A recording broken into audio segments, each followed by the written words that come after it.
Hello Wargamers and welcome back. Today's topic is going to be the wedge formation. Unfortunately my dry erase board has not cooperating, so we're going to do it with miniatures on a board instead. Ragnar's group, this is Ragnar right here. Ragnar's group, he's in a little squad here of Grey Hunters that he's attached to. They're in a general wedge formation. Wedge formations were started by the Roman legions for spears and for breaking through lines. What we use them for today for is generally in squad setups, much like this what we have here. We have some enemy over here. We got our gray orcs. This is Rhino. We're going to assume this Rhino, the Rhino's not going with them. Let's just say the Rhino is busted. Okay, blown up. It's a blown up Rhino.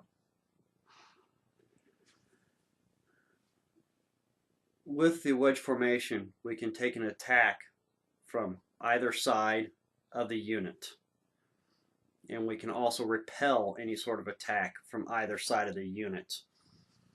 In the 21st century, not like the 41st century, our gunner is generally sitting at this station here where my melta gunner is at, which we throw out a lot more bullets than they do. I don't understand it, but anyway. 41st millennium, well, we're going to set up like this. We're always going to put our best guy out front. This can also be done with Warhamer, or at least used to be in fantasy, where you'd set up your archers like this, or you can set up your cav in this case as well, which we'll get to later. As you can see, these gray orcs, of course, are going to try to come in, and we're going to try to charge in here to Ragnar's squad, get into base contact there, and try to duke it out. And it doesn't matter where these orcs are at. They could be on the opposite side as well.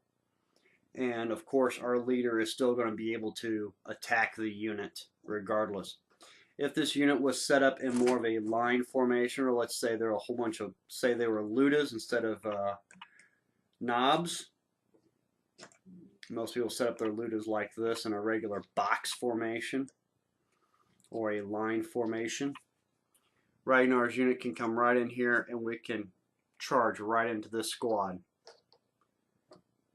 Zoom right into them with relative ease. Of course, this is at short distance here, but you would move them across the table in this same formation.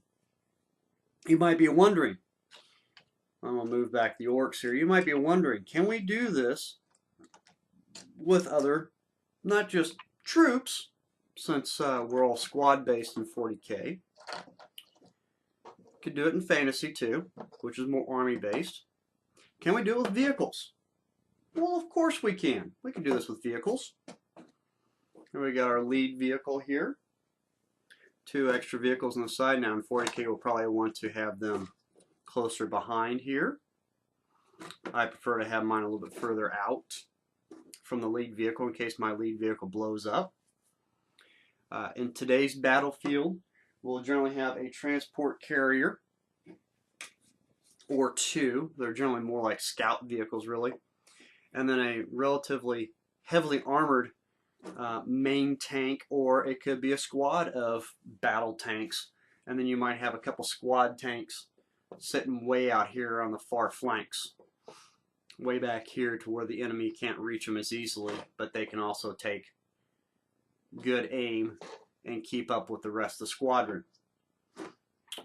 Now, can we do this with aircraft? Of course we can. You might see a lot of airplanes flying overhead, a lot of military planes, and they follow the same flight pattern, also known as a wing formation, as they call it in the Air Force. And they look more like a check mark. I don't have an extra plane here, so we'll put a Rhino in here. It looks more like a flying check mark than anything else. Same idea. A lot of people actually set up vendettas and a lot of their flyers in this sort of position, and they get really good rate of fire this way. What they don't really realize is that this because of the triangle shape, they can go any way they want to. They can come to this side, then go to this side, then come forward. So it's really hard for our enemy here to judge where this unit's going to go.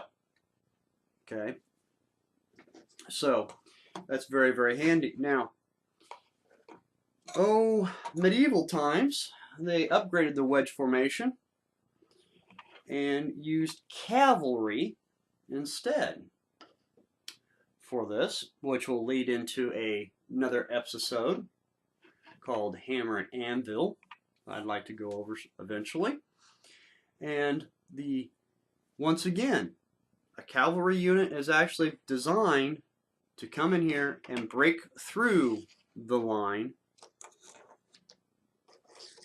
or break through the formation, to break up this formation, this block formation that's sitting there. And they would come through here and they would just wipe this unit, and they would just move on to the next unit and cut across. That's how they were designed to do. So yes, you can use this with several different types of units. And of course, this is not limited to 40K or fantasy. Get out my unpainted trolls.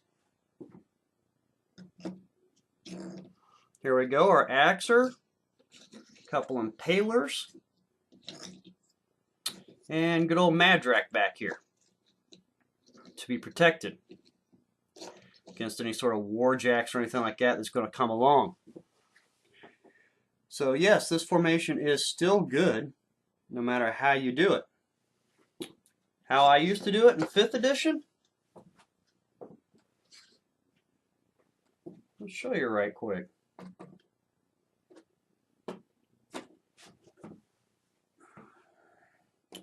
Have my 3 tanks there. Get my cav out of the way. And I'd bring in my lone wolves. Turn 1, they would stay hidden. Turn 2, they'd pop out here on the sides to protect the main tank. And they would go chop up whatever they had to chop up.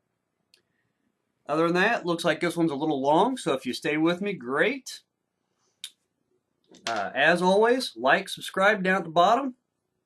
Let me know how well I did, comment, and I'll catch you guys in the next one.